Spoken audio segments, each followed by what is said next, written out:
suck at this other part of my embrace now. I got to like up that game. And then that becomes like a whole new journey of exploring. I feel like the vast majority of my tango career has been one giant plateau. to be. By the way, I want to say that this podcast is not sponsored by Reno and Graciela.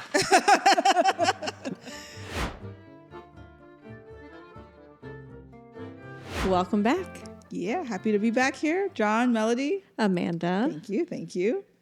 We are going to explore another topic today, which I don't think anybody actually ever talks about this topic.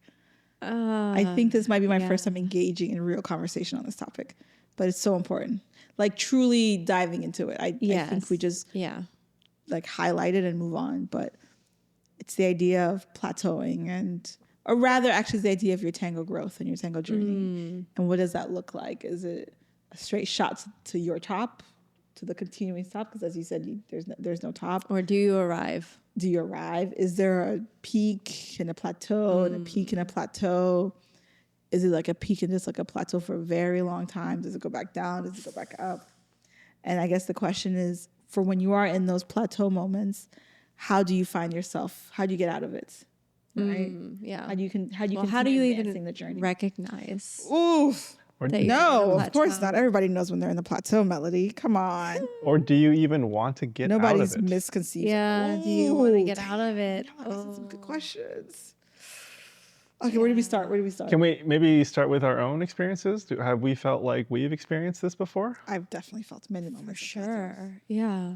Many, many moments. But the thing I love about the plateaus is I love tango enough that I know I'm going to keep finding ways out of it. And so actually reaching a plateau is first, to me, a signal like I've consolidated what I've learned up until that point at a decent enough moment that it doesn't still feel like it's synthesizing and growing. So can you give us like a concrete example? Let me finish. I'm sorry. And I also know that because I'm plateauing, there's going to be another growth spurt coming up. And so I also I enjoy the plateau, but then I look forward to the next thing that will get me back up out of it. So I don't mind plateaus. As long as I recognize that there's like a continuation of growth after it. Okay. I'm sorry, what was your question, John? What, can you give us a concrete example of when you felt it's like, let's say I'm working on some aspect of my dance. At one point, it was definitely like how I absorb my, like how do I arrive with my free leg to become the standing leg in a way that's like smooth from step to step. And I worked really hard on it. And I started to feel like it was in my body. I didn't have to concentrate so hard to make it happen every single time. It was just something that had become muscle memory to some extent. And then I was fine with it for a while until usually what happens is I take another lesson or I meet a different dancer and I'm like, I suck at this other part of my embrace now. I got to like up that game.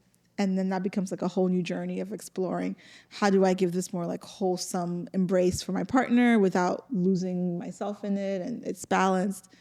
Then that becomes my next thing that I kind of like keep adding into my toolbox.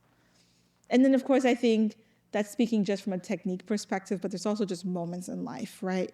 Within 1 month, within 1 year, within even 1 week, there are moments where I'm just done with tango in the sense I'm not getting the enjoyment from dancing as much. More so because like the effort to do the dancing further outweighs the benefits. For instance, if it's a very busy moment of the year for me for work, it's a very stressful moment. I don't know, I haven't publicly shared, but there was a moment where I went through IVF and sometimes it was just hard. I just didn't want to be moving around all the time and I just didn't engage in tango. There were moments where I just felt socially overwhelmed and I needed to just like, if I wasn't working, I was just sitting at home, binge watching something and then sleeping and then working. So there are moments where I don't want to engage in tango and maybe that's also a form of plateau. But I also allow myself to binge in those moments because I know I'm going to reach a point where I feel sick and tired of it and then I got to go up after that again. Interesting. I think we lose a lot of people in those moments though. I think that Depends on how long I guess it lasts for. Yeah. I think sometimes you get into this place where you're just like, in the stasis and it's harder to break out of that than like the the impetus to get out of it is a lot of effort. And so sometimes people just don't and reacclimate to being in it. Especially when you have a life-changing event. Yeah. I mean, we had some personal stuff going on, and like dancing was just not remotely a priority for us at some point, you know? And it was like, but then for us, it's a way we connect together, but maybe not working on our dance. But then if it starts to feel off, then it's like, oh, this thing that we love to do together, what happens if that goes away, you know? So John, what about you? Your journey, have you plateaued? Oh Did you yeah. break out of it? I feel like the vast majority of my tango career has been one giant plateau. to be dead. No, so I think, Amanda, your definition of plateau is really interesting. It's like a very granular, like you're working on very specific things. I will say, sorry, John, to interrupt you.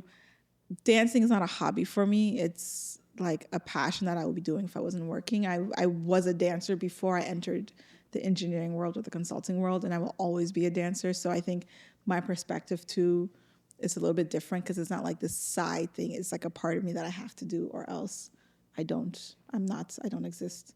Yeah. Yeah.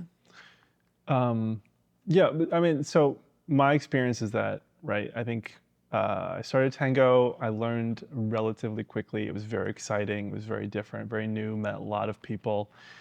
And then I keep going back to this, I started tango in a small town, right, and there was just not that many opportunities to dance comparatively, or like there's not as much exposure to different maestros. And it was also, you know, quite a long time ago before there was such access to festivals and marathons, and you know there were traveling teachers everywhere, right?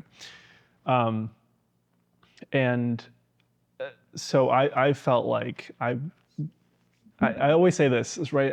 I started dancing 18 years ago, but I feel like I've actively worked on my dancing for like maybe the first 2 or 3, and then the rest have just been And then like you give me that look. When we met. No, but like for a long time, right? Like for a long time I wasn't really doing too much. I was just doing. I felt like I was going out of habit for a while. Like there was never a period where I would just like stopped for a long period of time. At the minimum I would go like once a month, which I think is probably not a ton, but never got super rusty. And but certainly certainly didn't practice or go to workshops or travel to events. You know, there was definitely a long periods of time where, you know, it was just very, very static and like super flat in terms of where I was with my tango. There's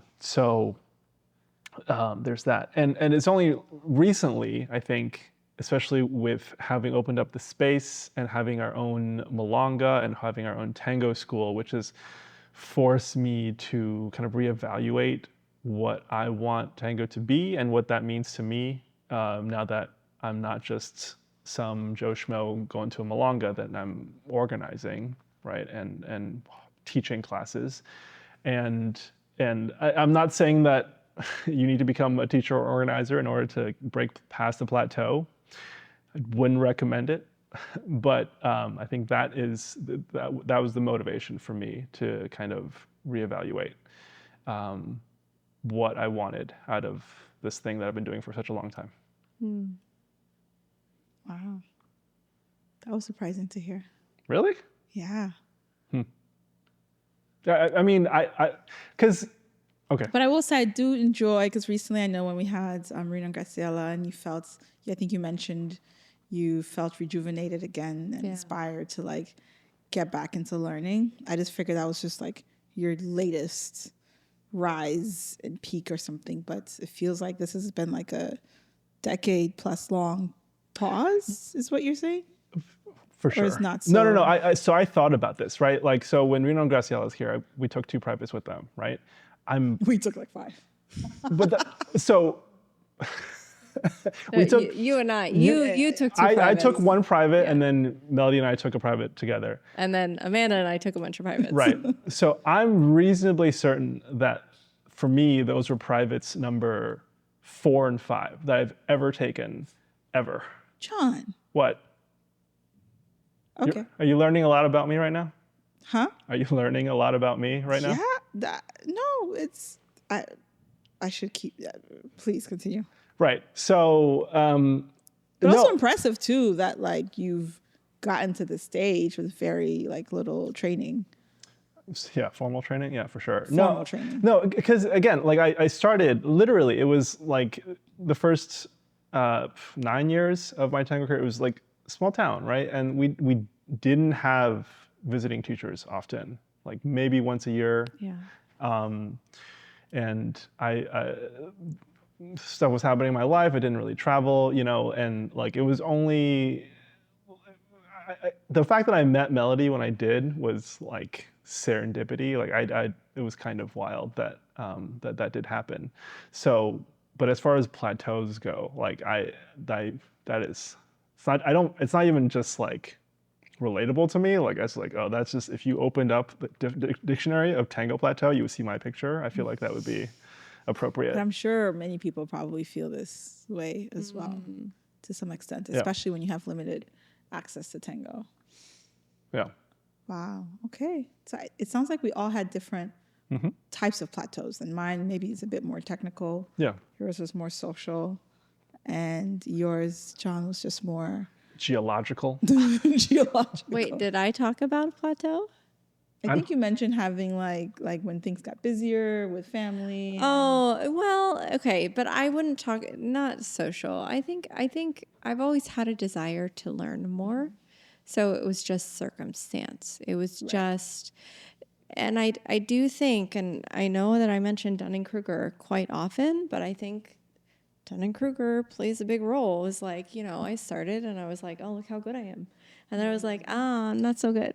Look how good I am. No, not so good. I'm so good. No, not so good. Right. And I think that happens. And I hope that like there's, I hope to carry more humbleness about it. And I do think having Reno and Graciela was really beautiful. Working with them, actually, I did the private with Reno, and then I was like, John, we're gonna have to do this together. Can we do this together, please? Because I felt like I learned more words in the vocabulary that I didn't have before, which vocabulary of dance, not vocabulary like of dance, right? Yeah, not terms of words, but like if you consider Tango to be a language that we're speaking with each other, I learned new words, like full words that I didn't even know how to say before, right? And I was like, oh, well, how could I practice what we just did if I don't have somebody else who knows these words? And it's like, or the capability to discover the words ourselves, right? And that I think it's the next level, which if you tell Melody at year 1 that at year 12, is this 12? Whatever it is, that like this is the way you feel at year 12, I'd be like, there's no way. What? No, by then you have to know what you're doing, right? And it's not that we don't know what we're doing, but there's just so much more to learn. And I think like I had been feeling before this, John and I had these conversations. I was like, the circumstance in our life, I can't go to Buenos Aires, right? I have 4 kids.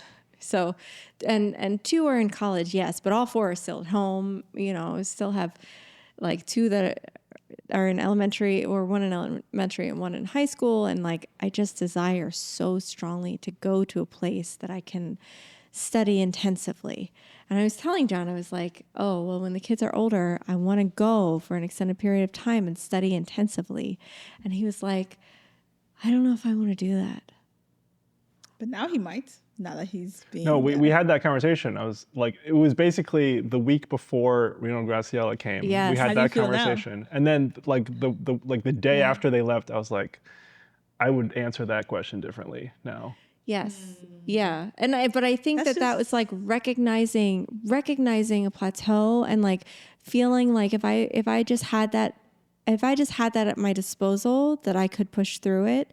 But maybe in the same sense of like, if I just own the gym clothes, I'll go to the gym, right? So I don't think I really need that for what I'm seeking, Right. but it's just the frustration with where I would like to be or the amount I would like to explore. Okay. I think. By the way, I want to say that this podcast is not sponsored by Reno and Graciela.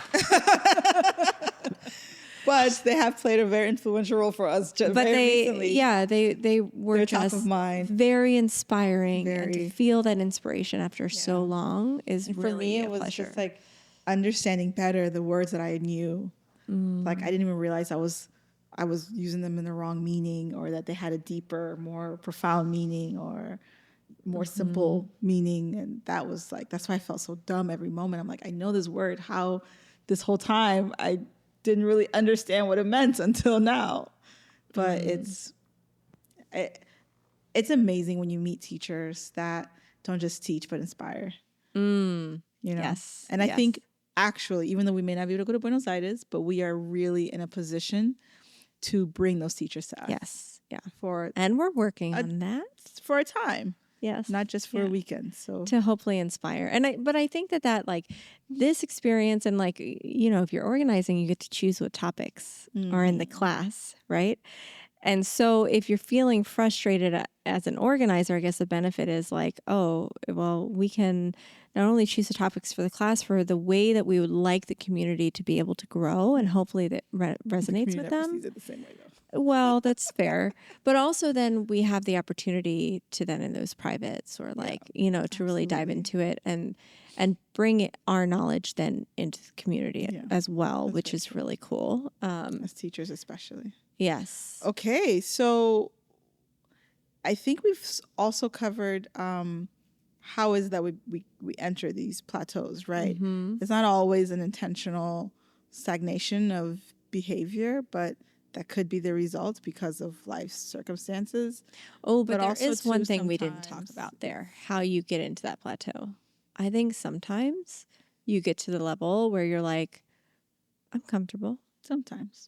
And it depends on your community. I think that wherever there is the discrepancy, if you have more leaders, then the leaders have to work harder, because they have to work harder to get the dances, right?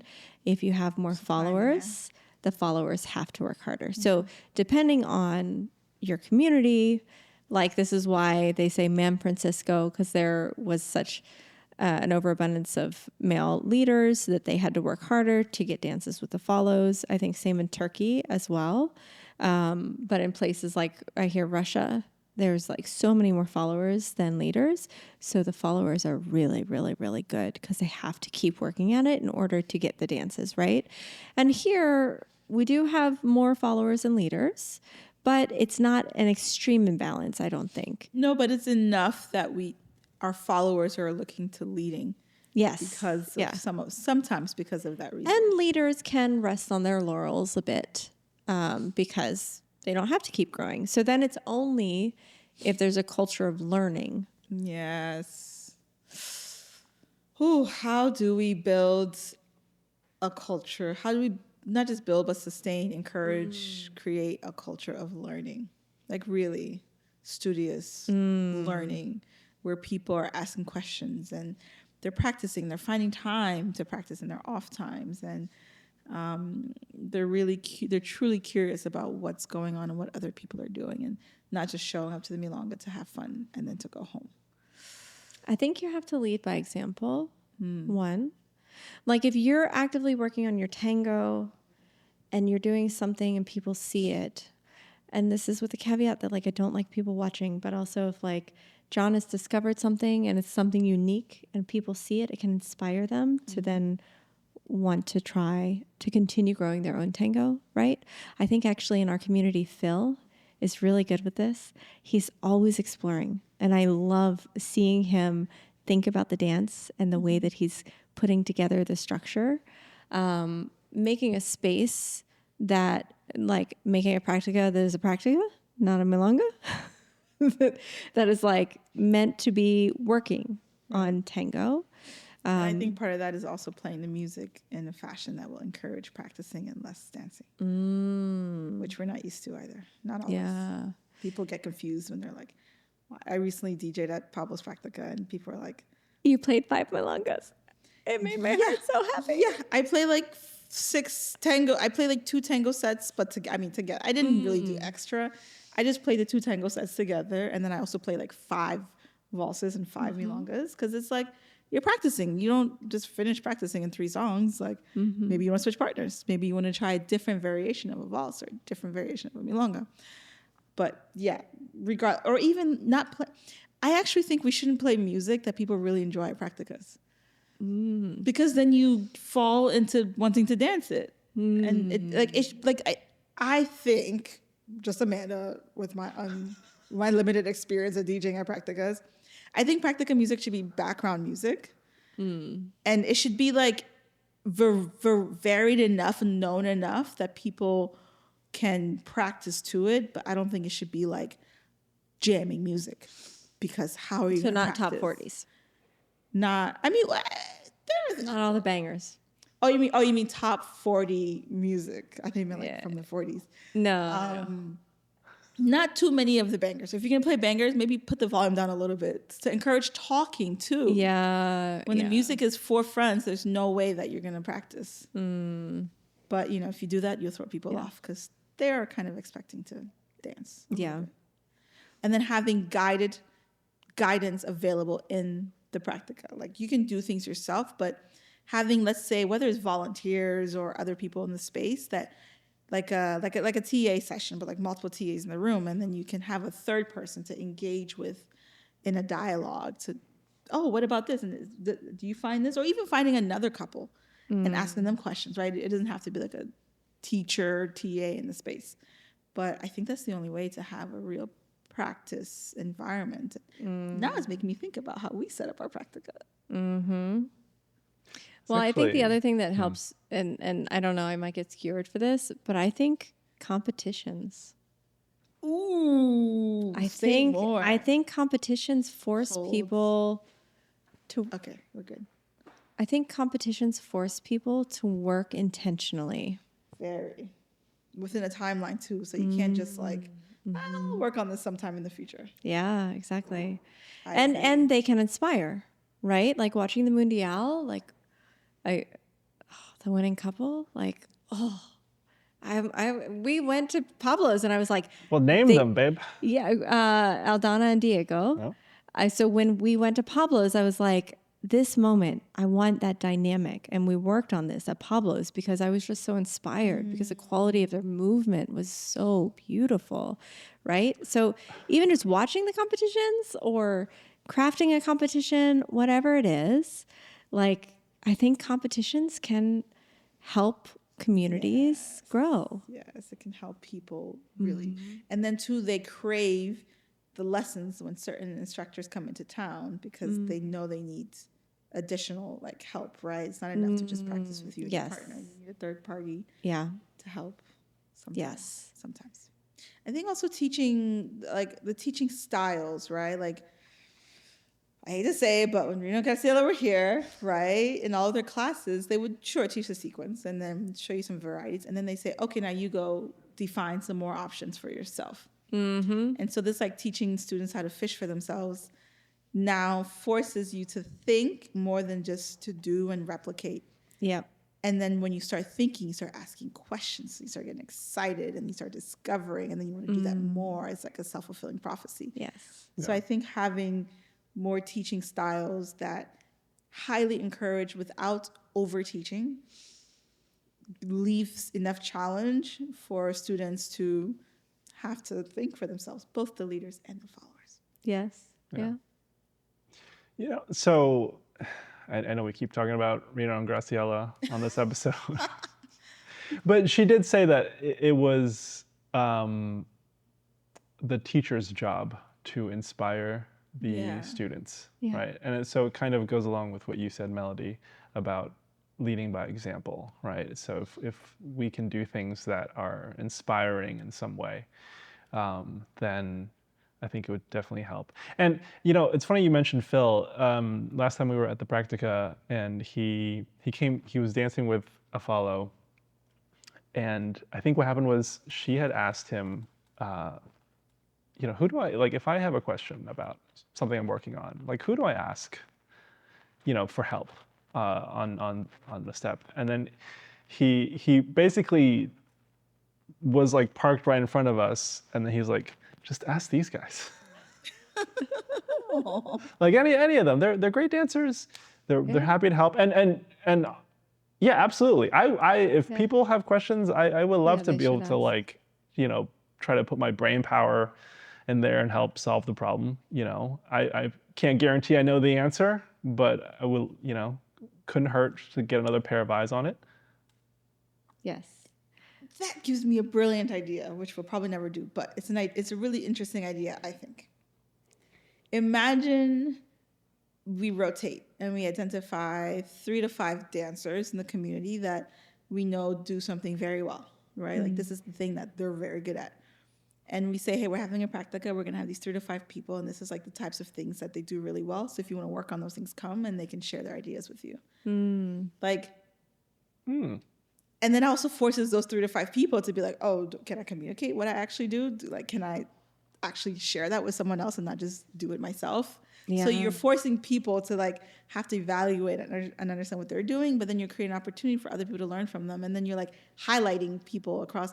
It's not always because you're a teacher that you should be highlighted or put front and center. Many people in our community are really good at a few things. I mean, maybe more things, but at least 1 or 2 things they're really good at. We should leverage that. Yeah. Well, and the last step of mastery is teaching. Like if you can fully understand why you're doing something, then you become better doing it. So I think it's like a win-win, right? Guys, we're getting ideas here. Getting ideas. Copyright, trademark. But there's a question here that we haven't really talked about. So do people plateau because they're dancing only with a specific subset of people? It depends. On the studious nature and growth of those specific set of people. I think even if those people are studious, they can plateau. I think that you start to accommodate people's habits. You might not even realizing you're accommodating each other's habits. Well, so here's the thing though, right? Like if you're dancing with a few people, but those people continue to grow and add more tools to their toolbox, it's as if you were dancing with 6 people instead of 3 people in a way, because you're being exposed to a variety of things. But you know what? I think But that's very limited, I think. I don't think it's very common to find. So more than likely, you'll be dancing with the same person doing the same thing, so you won't really feel the variety. So I agree with you, Amanda, but I think Melody has a point. I think more people is always better than fewer people. Yeah. I think just as a general rule, just have a variety of experience is always better. For the purposes of growth. Agree. Yeah. Agree. Well, question answered. Well, question answered. I know, right? Like that was the fastest one we've done. I think what that looks like in reality is when you show up to the milonga and you only dance with the same 2 to 3 people. When that new person comes in that you really want to dance with, they may not want to dance with you because they see that you have this very one way of dancing and they're like, I'm not interested in that. Yeah. So it's hard because you dance with those people because you're comfortable with them and you're familiar with them. And we've said that before, right? You might choose to only dance with a few people in that milonga, but that doesn't mean that you always only dance with those few people because there might be other milongas you go to and you dance with other people. So I think as long as you're varying who you dance with throughout the span of 1 week or 1 month that you dance, you should be in a decent shape. But that also means that anybody that you dance with is always a learning opportunity, I think. Yeah. Even if it's someone that, it may not be someone that you can learn from, let's say, because they have a lower vocabulary than you. But I find those to be even better moments to train myself to be sensitive to when it's not super clear, what other cues can I look for? Yeah. No, I agree. Like, because we've talked about how we think we're too good to dance with beginners, but really maybe we're not good enough. And this is just ways of practicing that skill. Yeah. And I think if nothing else, you can also practice the skill of learning how to enjoy dancing with someone who may not be at the same skill level, right? And because that's important. Because at the end of it, you still want to be able to have fun. Yes. It's like a challenge. Like, can I make them happy? Yeah. Well, and I think like when we are dancing with the same people, especially if you've been around for a while, a lot of people hunker down into one style, and they're like, and some of what happens, not all, but some of what happens is as they're learning, they're like, oh, you know what? I didn't like that thing. And maybe it actually was too challenging. So they just didn't want to put time and effort in to figure it out. And so they're like, nope, this is me. Now I dance this way. And I only dance this way. And so then like that is the ultimate plateau, right? We're just like, no, I'm done. This is my dance and I'm dancing only this way. But if we took the time to be like, you know what, maybe I don't want to dance this way in a milonga, but I should practice it. There's something to learn there. And you know what's interesting? To even make that statement, again, to me is so wild to have that thought. Because even when you have a style of dancing, let's say you're the leader, you have to adapt to every follower. So how is it possible that you're dancing the exact same way with every single follower? Like, that's not possible. No. If it's possible, if that's what you're doing, then you're like forcing like a square into a round peg hole or something. Yeah. Right? Like then you're dancing alone. Yeah. Again, there's no way you can dance with the same person with different people the exact same way, because each person has their own voice and reacts differently, and therefore you need to adjust to each person. Okay. The fight continues. This. Okay. All right. Well. Okay, we're getting the wrap it up signal. I think this was well explored, though. I think that I was excited. I didn't think we'd have a lot of interesting things to say, but I'm glad we went there. I hope for the DC community though is that we grow. I think what I hope for the US community is like, I think we have work to do. There's so much more we could explore, and I hope that we all decide collectively like this would be a lot of fun to just keep deepening our knowledge and our exploration. So I know I'm down for it. Team BTS. Team BTS. I'm down for it. Let's start implementing some stuff. Yeah. We start shaking it up. Yeah. Yeah. All right. Well, Melody, you want to take us out this time? Sure. If you liked this conversation and you enjoyed what we were doing, please subscribe, like this. It helps other people see it. It helps other Tangeros come and listen to these conversations. And please comment. We don't want to feel like we're talking into a void. So please do leave us some comments if this resonated with you. Or if it didn't. You got some fighting words, put them there.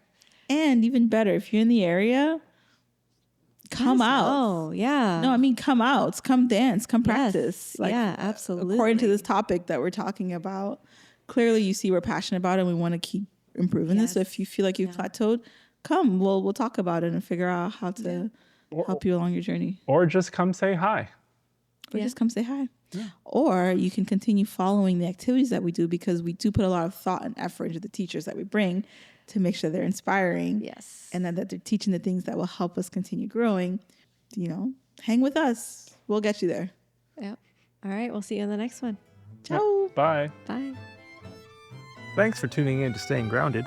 If you like this episode, please subscribe and give us a like. We would love to hear from you in the comments, and we'll see you next time.